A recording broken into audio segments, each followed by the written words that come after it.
my name is Emily LaFrance, and today we're going to be making my cheap spicy ramen.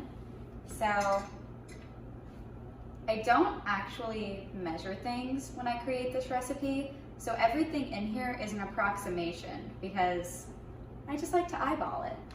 So we start off with getting our approximate 1 cup of water and putting it in a pan. That looks to be enough. And then we come over to the stove and we turn it on about an 8 so we can get her boiling. You're gonna wanna get your spicy ramen or just your regular ramen. It doesn't matter what flavor because we're not gonna be using the flavor. So we're just gonna take our ramen and put it straight in here. And this little flavor packet, we don't do anything with her because she has a little bit of beef in her. So, don't know if you can see that it's smoking, but it is. That's not supposed to happen. Anywho, we're gonna get our onion powder and we're just gonna put it all over the ramen. Red pepper flakes, and you're just gonna coat the ramen like that. Then you get your garlic powder and you do the same thing. You just coat the ramen. And then you get your minced onion. She likes to take her sweet time coming out, so you really have to work with her. Then we're gonna add a little bit of pepper. And we're gonna add some salt. And as you can see, it looks kind of disgusting, everything just piled on top, but that's why you just go like that. You just mix it all up. And you just stir. So as you can see, our spicy ramen is almost complete.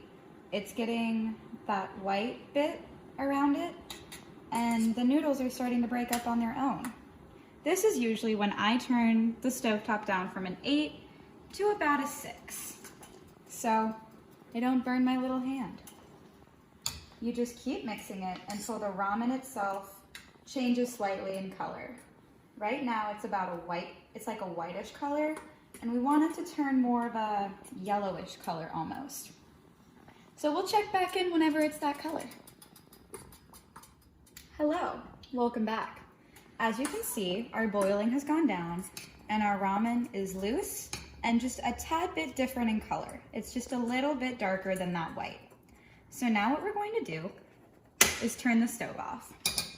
And this is always the fun part because I don't use a colander.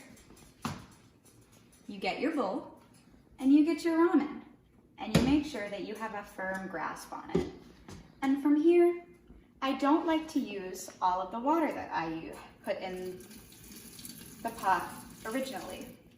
So I just kind of teeter-totter it back and forth until I get as much broth as I want. And usually, I don't want a whole lot of broth. So your end product should look a little something like that. And now, we just add a little bit more seasoning because we just dumped half of it out. Seems counterintuitive, but times are hard and we don't think about things. So again, your onion powder, just lightly dust it. Your minced onion.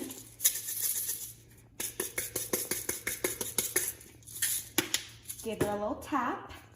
Garlic powder, this is my favorite, so I like to kind of dust it a little bit more than dust. Coat, I suppose, is the correct form. Add a little bit more red pepper. About 2 things of pepper. And then just a little bit of salt. And then we mix it all together. And as you can see, it is very, very hot right now because we just took it off of a boiling stove. And I do not like to have very warm or hot things, so this part is optional. I like to go to my freezer, and I open my freezer, and I take out 3 ice cubes. And I put the ice cubes in my ramen to cool it off so that it doesn't burn my little tongue. And then once we get it to the right and see if it needs any more seasoning or if it's perfect just the way it is. So thank you for joining me today with my cheap spicy ramen for when times are hard. I hope that you will enjoy this recipe at some point, and if you don't, I understand. I hope you have a great day.